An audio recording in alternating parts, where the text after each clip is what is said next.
Change your soil, plant your seed. Change your soil, plant your seed. Oh yeah, yeah. Change your soil, plant your seed. Yeah. Plant your seed onto good soil. Make sure you don't get uprooted in turmoil. Plant your seed onto good soil. No time to lose, no time to play, no time to waste. Plant your seed onto good soil. Make sure you don't get uprooted in turmoil. Plant your seed onto good soil. No time to lose, no time to play, no time to waste. We're living in times where people facing real pressure. Where is the love we should have for one another? It's like you could no longer understand the heart and intentions of man. So we watch your cut eye and we screw up we face. And if I come up too close, I bounce you and passing you straight. What we should remember is that new wine can't exist in old wineskin. So stop that. Plant your seed onto good soil.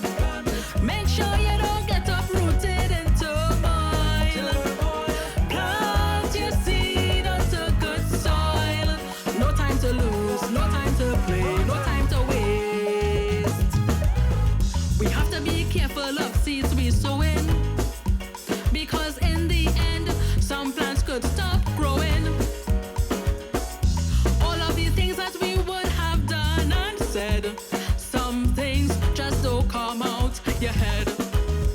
Like when we spread in the news and we know it's not true, or you don't do unto others as you'll have them do unto you. What we should remember, that we mouth should zip, cause silence better than gossip. Stop that. Plant your seed onto good soil. Make sure you don't get uprooted in turmoil. Plant your seed onto good soil. No time to lose, no time to play, no time to waste. I hear a man say you must have the courage to stand firm and hold on to your marriage. You can't be married for 20 years and more, and your eye looking out the door. Cause he just lost his job, or she getting too fat, or you don't feel the love, you don't like she cooking like that. What we should...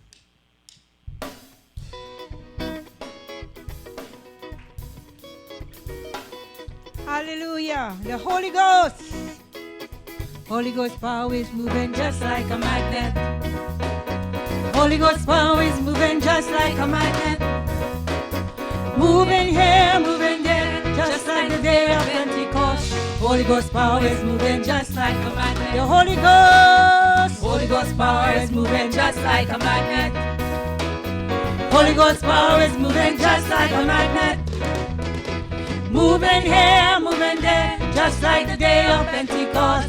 Holy Ghost power is moving just like a magnet. Holy Ghost power is moving just like a magnet. Holy Ghost power is moving just like a magnet. Moving here, moving there, just like the day of Pentecost. Holy Ghost power is moving just like a magnet. Send down the rain, send down the rain, send down the rain. Send down the gospel rain. Send down the rain. Send down the rain. Send down the gospel rain. Send down the rain. Send down the rain. Send down the rain. Send down the gospel rain. Send down the rain. Send down the rain. Send down the gospel rain. We need the rain. We need the rain. We need the rain. We need the gospel rain. We need the rain. We need the rain. We gospel rain. Send down the rain. Send down the rain. Send down the rain. Send down the gospel rain. Send down the rain. Send down the rain. Send down the gospel rain. We need the rain. We need the rain. We need the rain. We need the gospel rain. We need the rain. We need the rain. We need the gospel rain. We need the rain. We need the rain. We need the rain. We need the gospel rain. We need the rain. We need the rain. We need the gospel rain. Send down the rain. Send down the rain. Send down the gospel rain. Send down the rain. Send down the rain. Send down the gospel rain.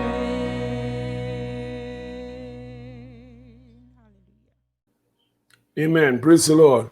Well, a pleasant good evening to every one of God's precious people. I greet you in the wonderful name of our Lord and Savior Jesus Christ. This evening, we want to continue our study from the book of Revelation. Last week, we covered chapter 1, and we saw in that introduction, as well as in chapter 1, we saw where John got his great revelation of Jesus Christ. And as we said last week, when John walked with Jesus, most of the times you will see John always on the bosom of Jesus because he was the disciple that was specially loved by Jesus. However, when we come to the book of Revelation, we see John in chapter 1, when he got that revelation, he's no longer in the bosom of Jesus, but he falls flat on his face in the presence of God. And that should be a wake-up call for all of us as we anticipate the coming of Jesus Christ. So this evening, we want to go into chapters 2 and 3. We will just try to wrap up chapter 1, provide a smooth transition into chapters 2 and 3, and we will see how far we would go this evening. So we want to bow our heads, bow our hearts for a word of prayer. Heavenly Father, this evening we thank you for your presence with us. You said where the twos and the trees are gathered together in your name, you are there in the midst. This evening, as we continue our study from the book of Revelation, we thank you for this wonderful privilege that we can come and sit around your table and feast on your word. We thank you for all that we have already shared for the past week. And as we go into chapters 2 and 3, you will minister today, minister to our hearts, encourage us and strengthen us. You said in your word that you build your church and the gates of hell shall not prevail against it. So even as we study chapters 2 and 3 this evening, Lord, we are praying that you will speak to every one of us as to our responsibility, what you expect of us as a church collectively, but as individual Christians. So we just ask this evening, God, Father, just wash us with your precious blood, and Lord, just purify our hearts and sanctify us. Let your word just cleanse and purify us this evening. And Father, we just humble ourselves under your mighty hands. And we thank you that the entrance of your word will give life and provide light and revelation and illumination and inspiration this evening. In Jesus' name, we pray that this evening's study will be transformational. So we commit this time to you and we give you all the praise, all the honor and all the glory in the wonderful name of our Lord and Savior Jesus Christ. Amen. Hallelujah. Last week we looked at chapter 1, and when we saw John, falling at the feet of Jesus, and Jesus came and touched him, and he said unto him, fear not, for I am the first and the last. I am he that liveth and was dead, and behold, I am alive forevermore. Amen. Amen. And we said last week that sometimes even in Christian circles, when we use that word amen, sometimes we use it in a very simplistic way, but that word is a powerful word. We see it again in verse 7 of chapter 1. Amen. Behold, he cometh with clouds, and he says that every eye shall see him, and they also which pierced him, and all the kindreds of the earth shall wail because of him. Even so, amen. And all through the book of Revelation, we would see that word amen, word that we know in Christianity, amen, for years. And then we see in Revelation, the last chapter, chapter 22, verses 20 and 21, and it reads, he which testified these things said, surely I come quickly. These are the words of Jesus himself at the end of the book of Revelation. And he says, surely I come quickly. Amen. Even so come, Lord Jesus. Verse 21, the grace of our Lord Jesus Christ be with you all. Amen. The last word of the Bible is the word amen. This is not a word to be taken slightly. You go back to Isaiah chapter 65. For those with Bibles, this is Bible study. Turn to Isaiah 65. We're trying to get an understanding before we go forward about certain words, the importance of some words in the Bible. Look at Isaiah chapter 65. You would see verse 16, and it reads that he who blesseth himself in the earth shall bless himself in the God of truth. And he that sweareth in the earth shall swear by the God of truth, because the former troubles are forgotten, and because they are hid from mine eyes. That term, that simple statement, God of truth, is the Hebrew word amen. Amen is a Hebrew word, and it's a name for God. Amen is a name for God. So, for example, when you read John 14:6, Jesus says, I am the way, I am the truth. The Hebrew word for that is amen. So Jesus is actually saying, I am God. Jesus Christ is Lord and he is God. He is the truth. Amen. So all through the book of Revelation, he establishes the truth. Amen. That what I'm saying here, what John is writing is the truth. Even as God is truth and God's word is truth. That word amen means truth. So Isaiah 65:16, for those of us who love the Hebrew language, you would see that is the name amen. It's the name of God. Amen. So I just want to clarify that before we go further. So in chapter 1, we'll see amen twice. And then we'll see in chapter 22, that last chapter, we'll see amen again twice, verses 21 and 22. And as we look at the last few verses, last week we read them. John is instructed by Jesus. He says, write the things which thou hast seen, and the things which are, and the things which shall be hereafter. And we said last week that chapter 1, verse 19, that happens to be the key verse of the entire book. The Revelation has key verses, but chapter 1, verse 7 is one of them, but the ultimate, the high point is chapter 1, verse 19, because that verse establishes the entire plan and program of God throughout the entire book. So, and the things which thou hast seen, that refers to chapter 1, which John saw, the revelation of Christ in all his glory, coming to judge and destroy all the plans of men and the enemies of God and the Antichrist. And then the things which are, that represents chapters 2 and 3, which we are going into in a moment. And then the things which shall be hereafter, that is chapter 4, right down to 22. Amen. So the church will be gone by that time, but it's still important for us to know, some of the events that will take place, so we are not, misled by fake news and all kinds of misinformation that is so prevalent today. So when John speaks in verse 20, chapter 1, he says, the mystery of the 7 stars which thou sawest in my right hand. And what Jesus is establishing there is that these stars represent the ministers of God, and Jesus has all the ministers of God in the palm of his hands. And then he speaks about the churches as being the candlesticks. The 7 stars are the angels. That word is the Greek word angelos, or messengers. And we are just messengers bringing the message of salvation to a lost world. He said the 7 stars are the 7 angels of the 7 churches, and the 7 candlesticks which thou sawest are the 7 churches. You see how beautiful the Bible interprets itself? The 7 candlesticks represent the 7 churches.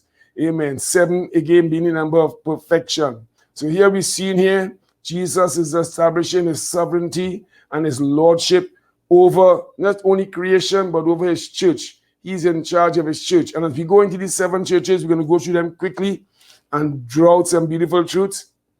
We would see when Jesus Christ addressed each church, he used a beautiful approach that we would see even as we communicate with one another and as leaders how we communicate. He commended the churches for what, the things that they were doing that were positive. And wherever he saw issues that needed correction, we see a word of condemnation. Thirdly, we see Jesus giving each church a word of counsel and guidance. Counseling is such a vitally important ministry today. And finally, we will see he would give each church a challenge so that should you obey my counsel, these are the benefits. So it is up to us as we listen to the messages given to each one of these 7 churches for us to be able to apply them to our lives in a very practical way. So that, as we saw a while ago, the churches are in the hands of Jesus. He's the head of the church. He's in full control of this church. The church is his bride. He's the bridegroom. Praise the Lord. So as he is in control of his church, he officiates. He looks over the affairs of every church, what is happening. And what we need to understand is that 7 being the number of perfection, all these churches existed when John was given this revelation. Amen. Some people have tried to compartmentalize each church to a different dispensation in this period of grace. So they actually will associate this last period before Christ comes as the Laodicean age. But there's no biblical evidence to prove that, because it means if this is the Laodicean age, then all the churches all around the world today, they are lukewarm. And therefore that is poor exegesis, because there are churches today that are on fire for God. So as we move into this book, we would see these 7 churches depict and portray 7 attributes that we could see present in any church during any era for the past 2,000 plus years. So the first church that Jesus addresses is the church at Ephesus. And why he does that? Because John was the pastor of the church at Ephesus before he was placed on the Isle of Patmos. Paul founded that church. He spent some years here to build that church at Ephesus, and then he left Timothy in charge, and then John later on took charge. When John was abandoned and imprisoned on Patmos, he was pastor of that church. So we've seen a measure of real good protocol here on the part of Jesus. He has to make some corrections in the churches, and the first church he touches is John's church. In other words, then John, when he goes back, amen, to civilization, the first church he has to go to correct the issues is the church he used to pastor. And then, in so doing, he'll be able now to go to the other churches because he'd have set things in order in his own church first. And that's a good lesson for all of us as ministers and pastors and individual Christians. Jesus spoke about it as sometimes we see in the mote in somebody's eye, and sometimes we have a beam in our eye. So when we take out sometimes that beam, sometimes what we may be seeing in the next person's eye may not be there at all. So we see in Jesus speaks to John. He says in verse 1 of chapter 2, he says, "Unto the angel of the church of Ephesus write, these things said he that holdeth the 7 stars in his right hand, who walketh in the midst of the 7 golden candlesticks. I know thy works, and thy labor, and thy patience, and how thou canst not bear them which are evil. And thou hast tried them which say they are apostles and are not, and hast found them liars, and hast borne, and hast patience, and for my name's sake hast labored, and hast not fainted. Nevertheless, I have somewhat against thee, because thou hast left thy first love. Remember therefore from whence thou art fallen, and repent, and do the first works, or else I will come unto thee quickly, and will remove thy candlestick out of his place, except thou repent. Verse 6. But thou hast that thou hatest the deeds of the Nicolaitans, which I hate also. He that had an ear, let him hear what the Spirit saith unto the churches. To him that overcometh will I give to eat of the tree of life, which is in the midst of the paradise of God. So I just want us to do a quick evaluation of this church, and so we look at it under these same 4 headings as we spoke of earlier. So under the word of commendation, Jesus Christ, amen, gives words of commendation. And in verse 2, he says, this church is a serving church. He says, I know thy works. Amen. This church was working, serving the Lord, and working with a passion. Also, too, in verse 2, we see them as a sacrificing church, because he says, I know thy labors. And that word labor also means laboring. They work to the point of exhaustion. Man, these folks were hard-working people. But this church, he said, also said, was not only a sacrificing church, but it was a steadfast church. He says, I know thy patience. We have heard it said many times. That word is in the Greek word, hupo, many. Okay, hupo, under, meno, to remain. And it speaks of the ability, amen, to endure when faced with trials. Amen, to stay. They kept going when the going get tough. Amen, the tough got going. Amen. So the church was a steadfast church, enduring trials. But the church was also a separated church. He says, I know thou cannot bear them that are evil. Now you may say, well, what does that mean? What Jesus was actually seeing in our church is that there were evil people. And we need to be aware of these things as Christians.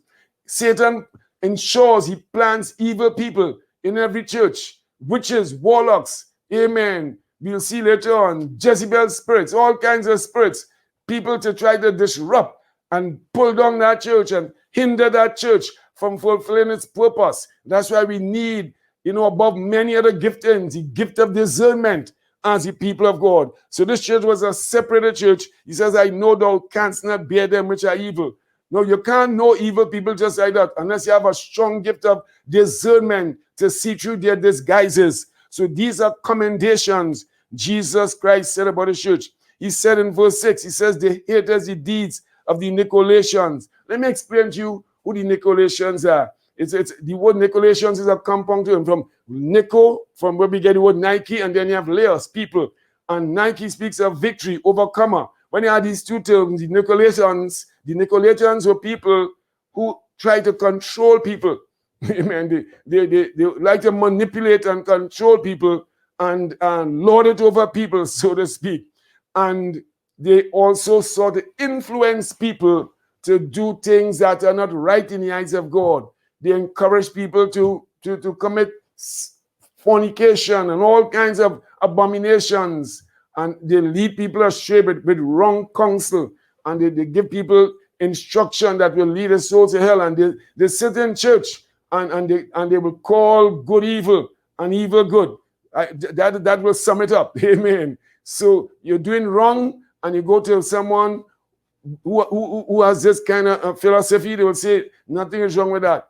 Amen. You're not married, but you live with someone, nothing wrong with that, man. God understands. So this church was a serving church, a sacrificing church, steadfast church, separated church, hated evil.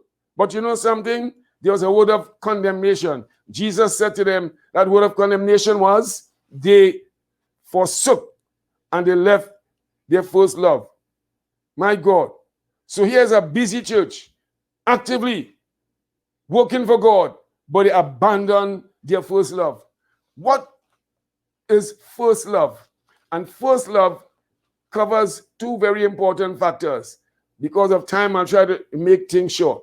So that time of personal intimacy with God, that time of personal fellowship with God, that is level 1 of first love. But first love also transcends into our love for our neighbors, our love for others. So when Jesus speaks about living first love, it is not only that church fell, the standard fell when it comes to spending time with the Lord, that time of personal intimacy and worship and in his presence. They were working, just like how Martha was involved in working, and Mary sat at the feet of Jesus. And Jesus says, Mary is doing the better part. She was more concerned about staying in his presence than actually serving. Nothing is wrong with serving, but the better of the two is making sure that relationship with God is maintained above everything else. Amen. So we need to also recognize that this church, as much as they were actively involved, in ministry, and I say this because I love God's people. Sometimes we can be doing a lot of things for God, and sometimes too our relationships with one another is very poor.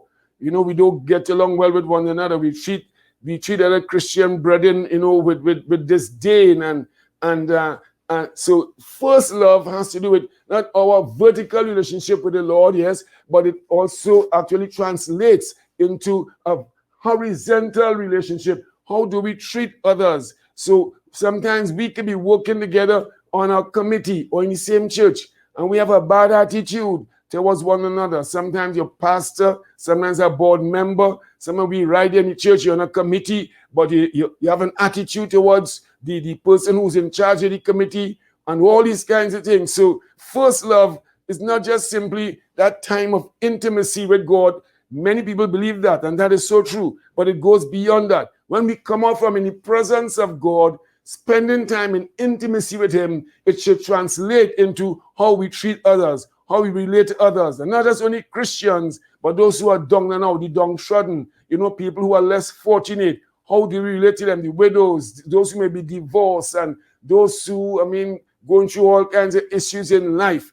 How do we treat people? This is important. So the church was active, working, but there were issues with respect to their vertical relationship with God and how that translated into the relationship with others. So Jesus is saying to them now, hear what? I want you to consider some things. He's giving them some counsel. He says, remember from where you once walked. Amen. He says, repent.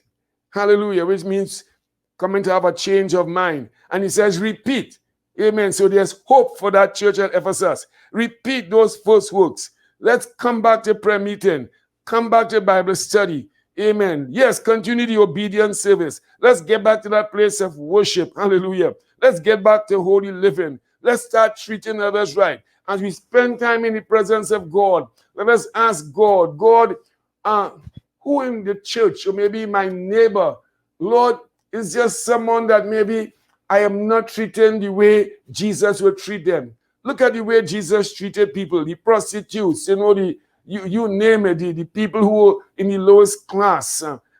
Ask ourselves, Lord, how am I treating this person? How am I treating people who are probably living lives that are sinful?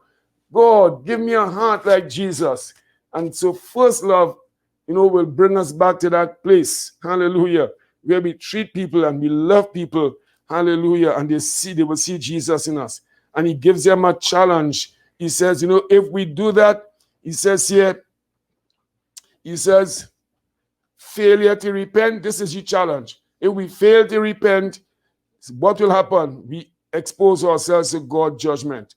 Amen. Then he says, those who have ears to hear, let him hear what the Spirit of God is saying, amen, to the churches. And for those of us who follow and overcome, he says, you shall experience eternal life. And what is important, every church that Jesus writes to, every church he writes to, Jesus, he speaks to the churches collectively, but he brings it down to individual responsibility. You'll see, he says, he that had an ear. Amen. So this evening, I have a responsibility to consider my ways and change my ways.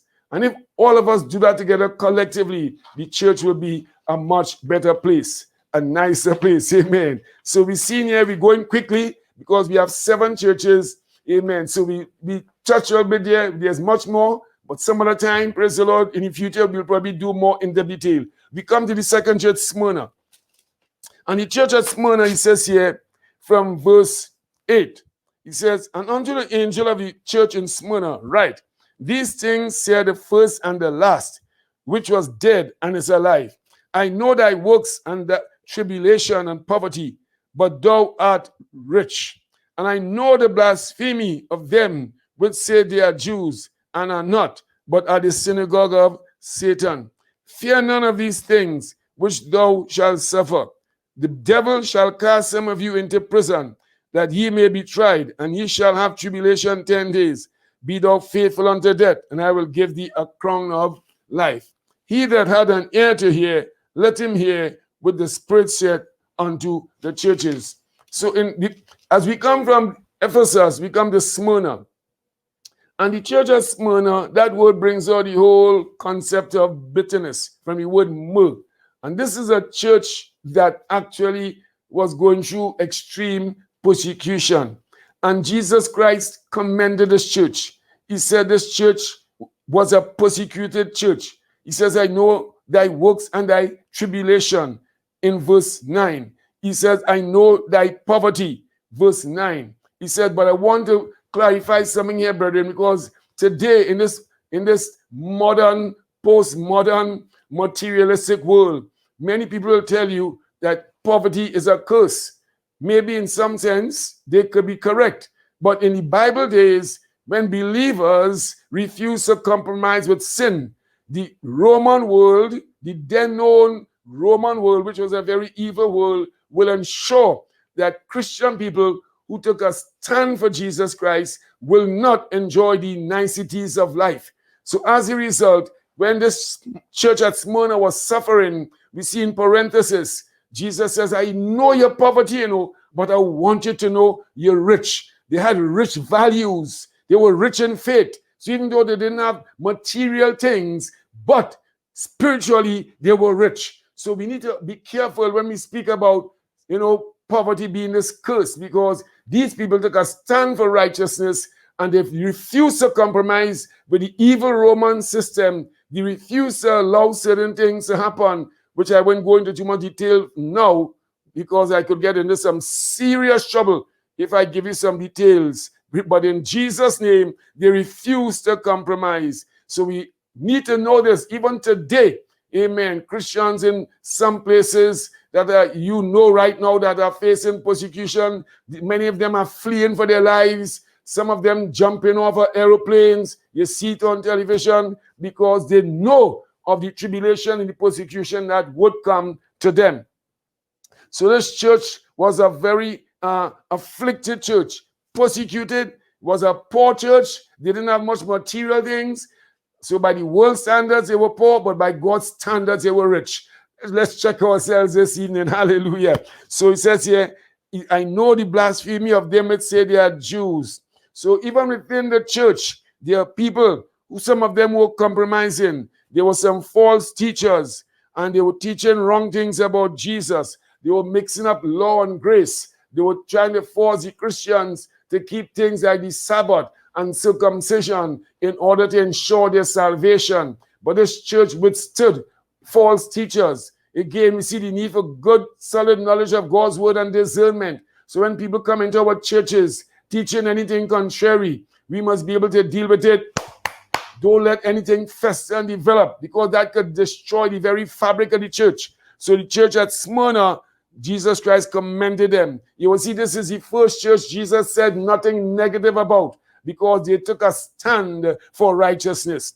We also see the counsel that Jesus gave to them in verse 10. He says, be not afraid. And this is a word for someone out there this evening. The Lord is saying to you, based on whatever you are dealing with, be not afraid. Amen. What you are going through is just for a short while. Be faithful, he says, unto death. And then he gave them a challenge. He says, those who overcome will receive a crown of life. Most of us know that there are 5 crowns given to the believers in the Bible, and one is the crown of life. You have the overcomer's crown. We have the crown of righteousness. Amen. We have the soul winner's crown. Hallelujah. All these beautiful crowns. Amen. He said, those who overcome will not be hurt of the second death. That is recorded in Revelation 20. That is, the second death is eternal separation from God, when all the wicked dead shall be judged, and the hell, death and hell, because death is really a spirit. shall be placed into the very lake of fire. Amen. So then we come to the third church, Pergamos. And in Pergamos, reading from verse 12, he says, unto the angel of the church in Pergamos, write, these things said he, which had a sharp sword with two edges. I know thy works. Hallelujah. He said, and where thou dwellest, even where Satan's seat is, and thou holdest fast my name, and hast not denied my faith, even in those days wherein Antipas was my faithful martyr, who was slain among you, where Satan dwelleth. But I have a few things against thee, because thou hast there them that hold the doctrine of Balaam, who taught Balak to cast a stumbling block before the children of Israel, to eat things sacrificed unto idols, and to commit fornication. So hast thou also them that hold the doctrine of the Nicolaitans, which thing I hate. Repent, or else I will come unto thee quickly, and will fight against them with the sword of my mouth. He that hath an ear, let him hear what the Spirit saith unto the churches. To him that overcometh will I give to eat of the hidden manna, and will give him a white stone, and in the stone a new name written, which no man knoweth, saving he that receiveth it.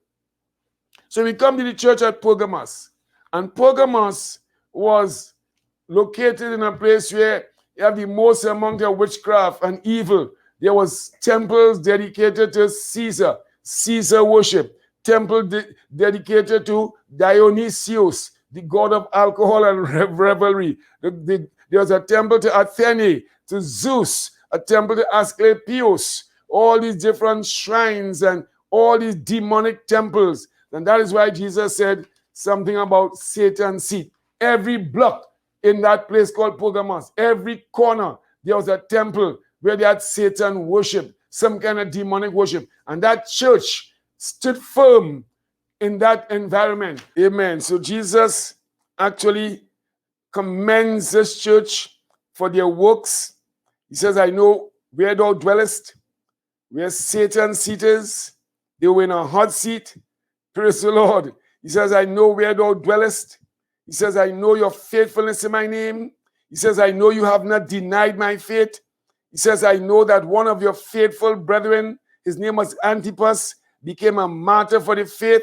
He says, I know where Satan dwelleth. So, brethren, this portion is very instructive, and it helps us to understand the reality of evil, even in our various communities where our churches are located, where people who practice evil and do evil have shrines and different things set up and sending all their spiritual attacks against the churches with the intent to destroy our church, destroy our pastoral leaders, destroy our church leaders, destroy the members. We need to be aware of these things. Jesus has given us insights. Amen. So he commends his church for standing strong in a highly demonic, satanic environment.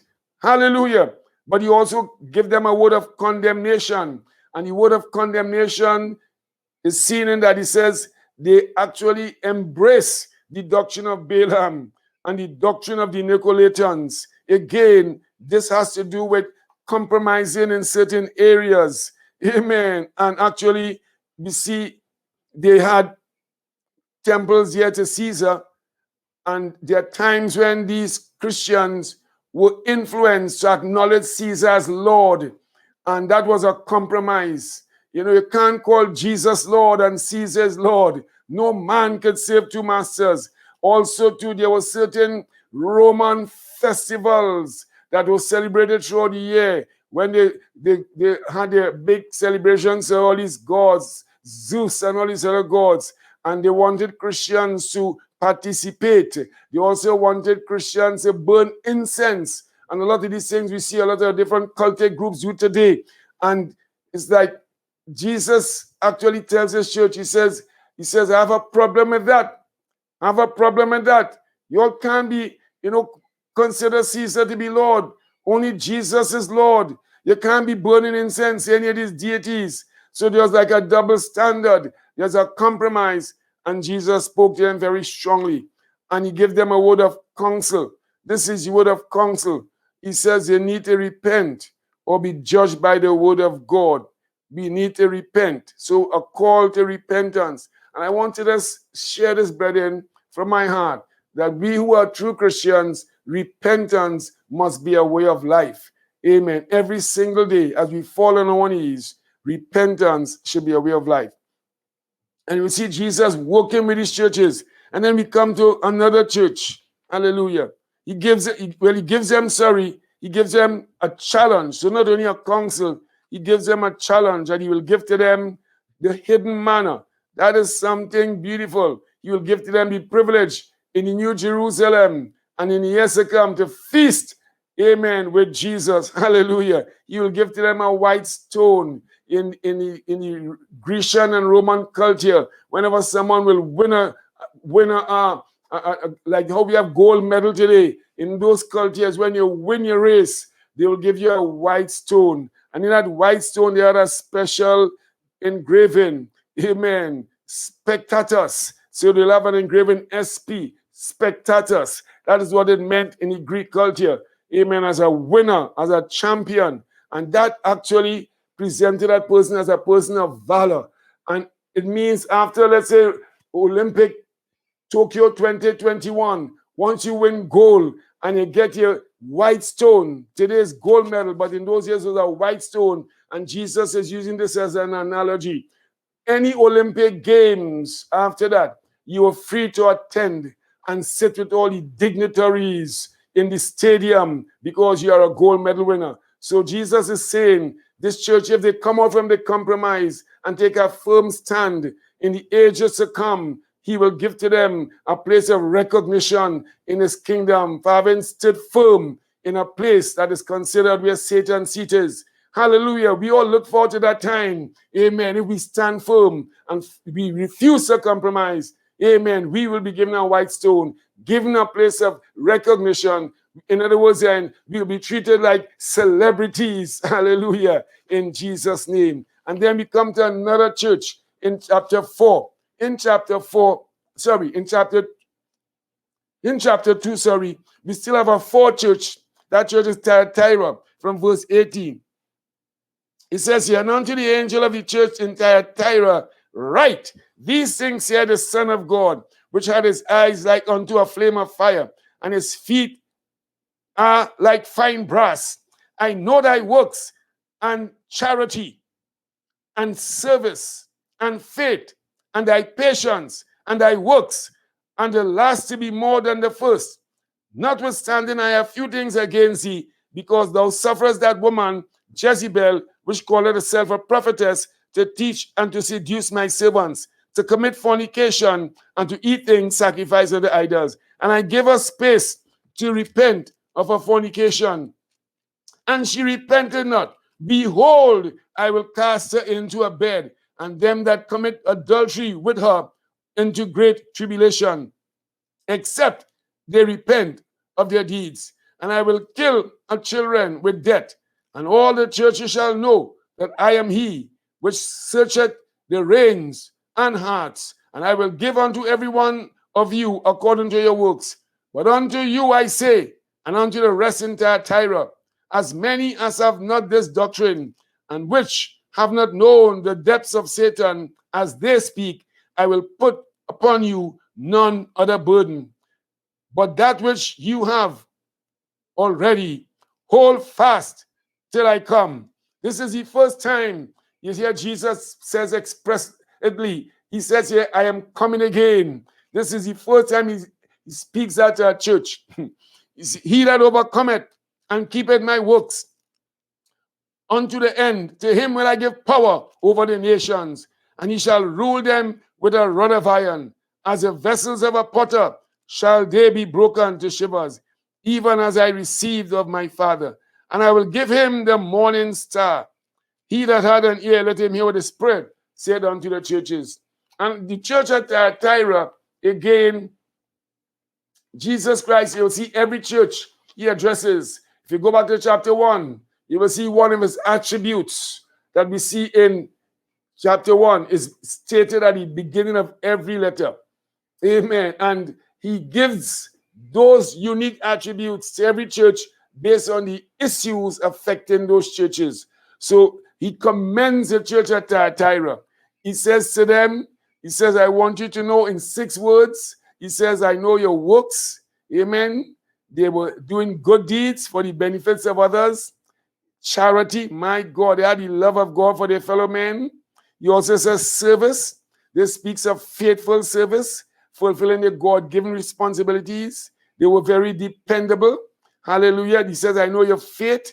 The church had a firm, unshakable, unquenchable confidence and trust in God. He says, I know your patience, which has to do with their steadfast endurance under all testing, temptation, and opposition. He says, I know thy works. And what I love about this, he says, their last works will be more than the first. In other words, then, this church had a spirit of excellence. Every time they perform some duty for the Lord, it will surpass their previous works. So they always try to outdo themselves and better themselves. There was a spirit of excellence all over the church, like many churches today. However, Jesus Christ had a strong word of condemnation for them because they entertained a woman. There was a spirit in the church, and that spirit is still very much, amen, in many churches today. I have a whole dissertation I've written on the different spirits in the churches today. I wrote it since last year, early in the pandemic. I have not really put it in book form, but I have everything put together. And you'll see the details of that spirit of Jezebel. We cannot expound on the spirit of Jezebel, but the spirit of Jezebel is a manipulated spirit. It's a very subtle spirit that moves into certain positions in the church, and they get into influential positions where they influence sometimes leaders. They may not be on the church board, but they influence any board members. They may not be in a position of authority, but they influence any pastors and leaders. And that spirit of Jezebel was in this church. And Jesus dealt to them firmly and says, get that spirit of Jezebel out of that church. We need to understand that spirit of Jezebelism. Even though the word Jezebel represents a woman, it's a spirit that transcends gender. You will see that spirit of Jezebelism influencing even men too. So we have to be very discerning. So don't just be looking for somebody female. Amen. It's a real terrible spirit. It can split churches, divide churches. And Jesus Christ condemned that church for entertaining that spirit of Jezebel, because that spirit was causing people to live in sinful lifestyles and still perform duties in the kingdom of God. Live all kinds of abominable lives and still operate like normal. But I can't give the details too much because, again, of our time element. And Jesus gives them a word of counsel. He says, not everyone in the assembly was unfaithful to the Lord. Amen. So he says, I want to have a word for you. He says, hold fast. Amen. Hold fast till I come. I'm coming again. Don't compromise with that spirit of Jezebel at all. Amen. That's why we need intercessors in our churches. Many churches don't have intercessors. And because of that, they may just have people just doing a little prayer here and there. So spirits of Jezebel are planted in churches, mash up pastors, split churches, and some churches split over and over more than once. And that spirit of Jezebel remains here. I do admit, people coming, people going, and that spirit of Jezebel stays here and destroys churches, destroys men of God and women of God. So I will leave that there for now. Praise the Lord. So Jesus Christ says there are some who have not given in and been influenced by the spirit of Jezebel, and he gives to them a challenge. Hallelujah. He says, I promise in you, if you overcome, verses 26 to 29, millennial leadership. Amen. I'm giving to you the bright and the morning star. I'm giving to you prominence. I'm giving to you a hope. Hallelujah. Amen. Hallelujah. Praise the name of the Lord. Glory to God. Praise the name of Jesus. Oh, precious God. And then we come to chapter 3. And we see this is a very beautiful church. This church is called Sardis. He says unto the angel of the church of Sardis, write these things. He says, write these things, said he, that had the 7 spirits of God and the 7 stars. I know thy works, that thou hast a name, that thou livest and art dead. Be watchful and strengthen the things which remain, that are ready to die. For I have not found thy works perfect before God.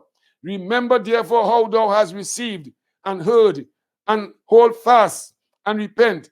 If therefore thou shalt not watch, I will come unto thee as a thief, and thou shalt not know what hour I will come unto thee. Thou hast a few names, even in Sardis, which have not defiled their garments, and they shall walk with me in white, for they are worthy. He that overcometh, the same shall be clothed in white raiment, and I will not blot out his name out of the book of life, but I will confess his name before my Father and before his angels. He that hath an ear, let him hear what the Spirit said unto the churches. So, brethren, Jesus Christ looked at his church and he commends his church. He says, this church here, as he commends his church, you'll see all that he says here. He speaks about their works. That church was working for the Lord. But apart from working for the Lord, it ends right here. Look at the words of condemnation. He says, this church had a name that they were vibrant and living, but in reality, this church was a dead church. Amen. And why did Jesus consider the church to be a dead church? Look into the depths of this message. This church was comfortable. The church was not facing no persecution from the Roman world. There was no opposition from the enemy. Amen. The church glorified in all their past achievements. You know, there are some people always talking about what they used to do and how things used to be. Amen. But they ignore the present decay. You know, there's a present spiritual decay taking place within the church, but they just keep, you know, reflecting on all what they used to do and how God used to move. Amen. And not in facing the reality of what was happening in the present dispensation. The citizens, listen to this, brethren, the citizens of Sardis saw this church as a group of respectable people, educated people, people who were neither dangerous nor desirable. Amen.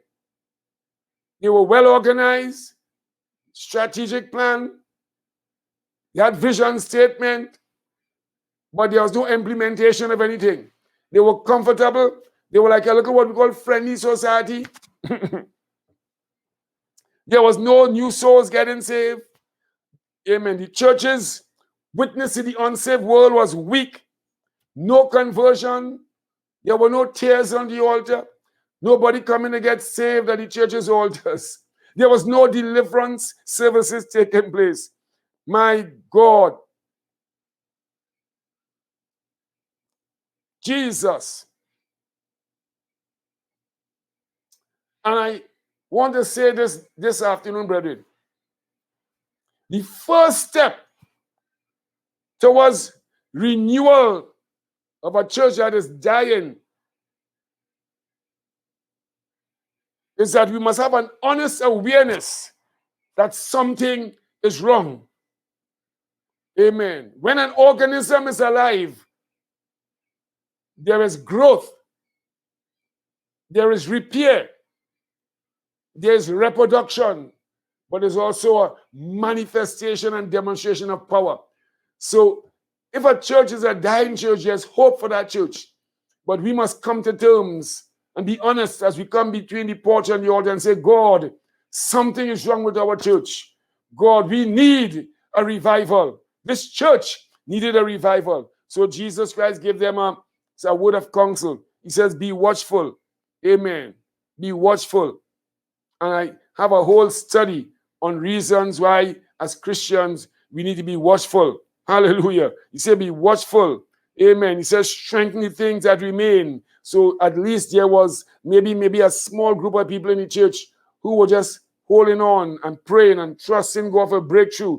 Oh God, for things have changed, because you're seeing people backsliding. You're seeing double standards. You're seeing people not coming to church. And if they do come to church, maybe they come to church at their own time. We see that prevalent today. Amen. So that this church just had a name.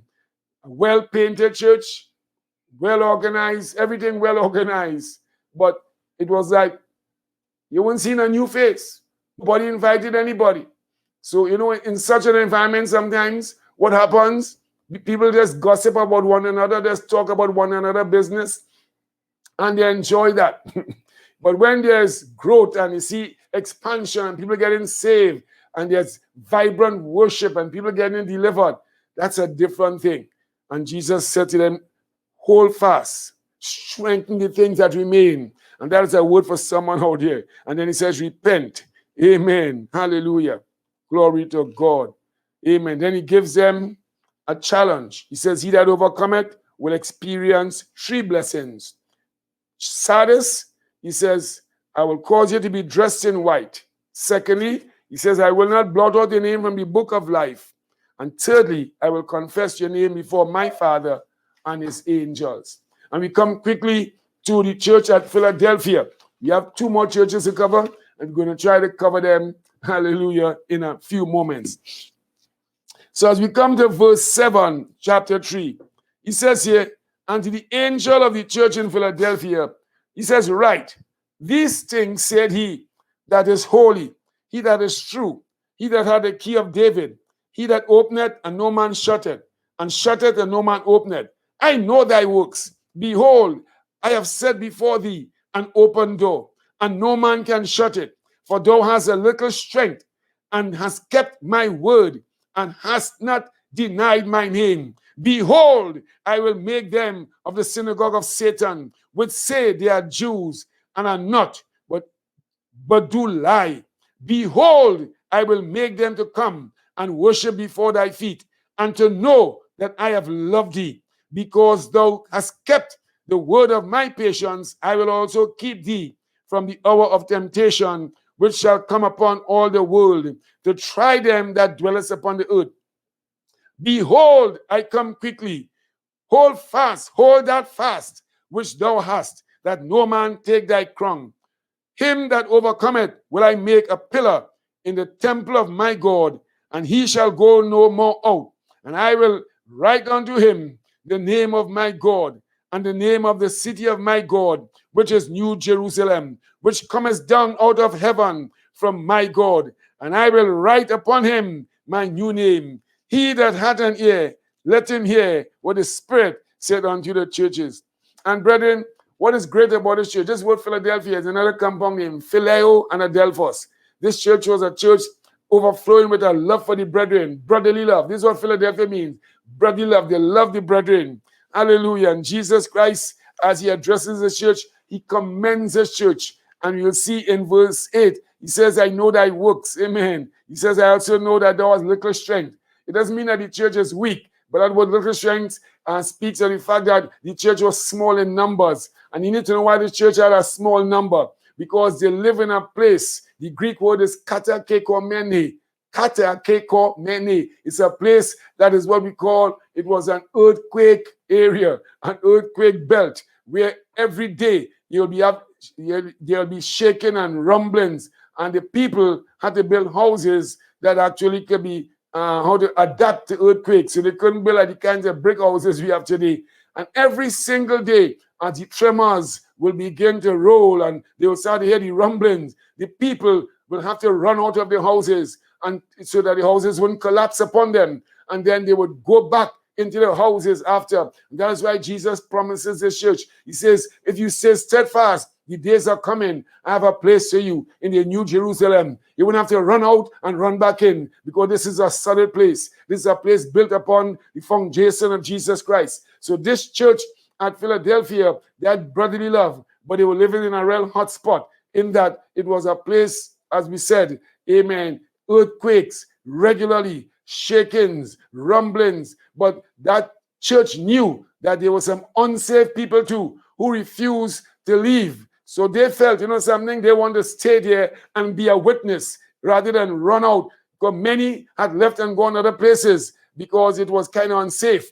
But these believers are so committed to Jesus. They said, something, they're going to stay there in the midst of all these earthquakes taking place regularly, because they wanted to be a witness to all those who were there, the unsaved people. So Jesus Christ commended them for their works. They were small in number, small church. Amen. So we need to understand, in the eyes of Jesus, there's no big church and small church. This is the second church in Revelation that Jesus spoke nothing negative about. All the other churches had issues except Smyrna, which was suffering, and Philadelphia, which is a church that they were living under adverse conditions, so to speak. And God, he said, yeah, he said, you have kept my word and you have not denied my name. And then he says here, he promises his church something. He says, I'm going to vindicate you in verse 8. He says, no enemy will be able to destroy you. Hallelujah. And he says, he promised them preservation. And this is called the telescopic principle of prophecy. So in the near partial fulfillment, he's saying to them, whatever persecution the Roman world will bring upon the church in Philadelphia, they will not face no persecution from the Roman Empire. And the fulfillment of that is that what he's saying, so too in the ages to come, the church will not go through the tribulation that is to come. And this is another beautiful imagery here to certify, to endorse that the church is not going through the tribulation based on his promise Jesus made to the church at Philadelphia. Hallelujah. So God is good. This is called the telescopic principle of prophecy, the near partial fulfillment. The Roman persecution would not affect them. And for us, amen, the Antichrist and his evil deeds will not affect us because we would be gone. Hallelujah. And then he gives this church a word of counsel. He says, I'm going to give to you, hallelujah, an open door. He said, come quickly, hold fast that which is good. Hallelujah. The church had little power, but hallelujah, the church had the word of God. So we thank God for that. They had a sure promise from the Lord, and they held on to that promise, and they stayed faithful. Hallelujah. And he gives to them a challenge. I say, I will make you a pillar. Hallelujah. A pillar is in a structure is something that stands out. He said, you will stand out in that new Jerusalem. He said, I will write on you my new name, and I'll write upon you, amen. Not only my name, but I'll give to you a new name. Hallelujah. And then finally, we come to one more church. Hallelujah. Fasten your seatbelts. This is the church we normally call the Laodicean church. And let's read this here quickly. And unto the angel of the church of Laodicea write, these things said amen. See there again?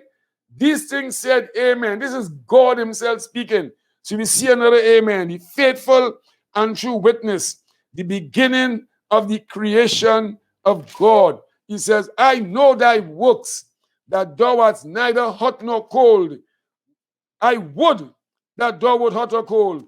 So then, because thou art lukewarm and neither hot nor cold, he says, I will spew thee out of my mouth, because thou sayest, I am rich and increased with goods, and have need of nothing, and knowest not that thou art wretched and miserable and poor and blind and naked. I counsel thee to buy of me gold tried in fire, that thou mayest be rich, and white raiment, that thou mayest be clothed, and that the shame of thy nakedness do not appear, and anoint thine eyes with eye salve, that thou mayest see. As many as I love, I rebuke and chasten. Be zealous therefore, and repent. Behold, I stand at the door and knock. If any man hear my voice and open the door, I will come in to him and will sup with him, and he with me. To him that overcometh will I grant to sit with me in my throne, even as I also overcame, and am set down with my Father in his throne. He that hath an ear, let him hear what the Spirit saith unto the churches. And this is the final church, church number 7. And as I said before, every one of these characteristics we saw in these first 6 churches, and even in the 7th church, we see it very real today. There are churches like Ephesus, they have left their first love. Not the total church, but individuals in the church. You will see in every church, Jesus identify those within the church, but they were faithful ones who were holding on and praying and interceding. And that is all God looks for. In every church, he looks for this one person who will stand up and is prepared to make a difference and to pray. That's why he says, he that had an ear, let him hear. Because when he says he, he's speaking in a generic sense. So it could be a man or a woman. Once we are willing to stand in the gap for any church, it doesn't matter how bad things might seem, Jesus is able to rebuild and restore that church and bring it back so it could fulfill its true purpose in the earth. And we see that with Laodicea. At that point in time, Laodicea was a banking center. Financially, it was one of the richest places. Laodicea had what is called a fabric industry. So the people were the best dressed people in the entire Roman Empire. They also had an eye salve that people came from all around the world to get healing so that their vision can be restored 2020. And you recognize the wisdom of Jesus. Even though all those people had money, they had fixed deposits, they had in First Citizens, Royal Bank all around. He said they were what? They were poor. They had the best dress, best outfit. He said, but they were naked. He said they had 20/20 vision natural, but they were blind spiritually. So he's actually telling us some things about his church. So as I said, there was a banking center, it was a trade and commerce center, it was a medical center, it was a fashion and fabric center. I get me, but it had a lot of idol worship. Amen. They had the god Apollo, that Isis, that Hades, Hera, Roma, Cybele, Aphrodite, they had Athera, Venus, Dionysius, Asclepius, they had all these gods and goddesses. I get me. As in the case of Ephesus, they only had Diana as their main deity. But Laodicea, man, they had demonic gods and temples by every corner. And the church, everybody rich and wealthy. Hallelujah. But the Bible tells us here, Jesus said, this church lost about 5 or 6 things. Let me give you them quickly. 1, the church lost its vigor. They lost their fire. My God, this afternoon, if our churches have lost fire, we're in trouble. They lost their values. The Bible tells us they thought they were what? They were rich, but they were poor because they saw life through the money that they have in the bank. Amen. And the riches. They had no time for things like prayer and Bible study and those things. They were just studying to make more money and more money and more money and all kinds of business ventures. My God, they lost their vigor, they lost their values, they lost their vision, they were blind, they were living for temporal things, and every day people were dying in this pandemic, and many people dying and going to hell, and some people still lost, their vision. They didn't understand what's going on. God has given us a Kairos moment for us to reach out in whatever way and win the lost at any cost in this season. The church has lost not only vision, but they lost their vesture. They thought they were well clothed, but in the eyes of Jesus, he said they were naked. Amen. They lost their victory. Amen. In the sense that Jesus says they were wretched and they were miserable, but they also lost their voice. The church that is supposed to be a prophetic voice in this earth, they were not preaching Bible. Every Sunday, they meet and they preach just prosperity messages, how to make the kinds of investments and make more money. Nobody came between the porch and the altar and to weep before God and to ask God, oh God, save souls. People had unsaved loved ones and they were not getting saved. So the Laodicean church were just enjoying the good life and not fulfilling the agenda of Jesus Christ. And he gives them some counsel. He says, buy gold tried in fire. He said, get some white apparel, anoint your eyes with eye salve that you may see. He says, repent, my God. And then he gives them a challenge. He says, I stand at the door and knock. If any man hears my voice and he opens that door, I will come in and sup with him and him with me. Why did Jesus say that? If any man hears my voice and he opens that door, I will come in and sup. Let me tell you something, brethren. Supper was the last meal before people went to bed in the night. So Jesus was actually saying, when he spoke to his church in Laodicea, Amen. He's saying the time is drawing nigh. My coming again is soon. Amen. Don't miss this opportunity. Amen. To fulfill my purpose. And he says, I will come in and sup with you and you with me. And this evening, I just want to just close and let us know Jesus has given us that invitation this evening. Open that door. Let the Lord come in. He's exhorting us. He's inviting us. Hallelujah. Thank God for Jesus. So, Father God, we thank you. We bless you and we praise you. Oh, glory to God. Next week, we will continue our study. We pray that you'll speak to every heart, minister by your spirit, and we thank you for what you will accomplish through your word. In Jesus' name, amen. Amen. Praise the Lord.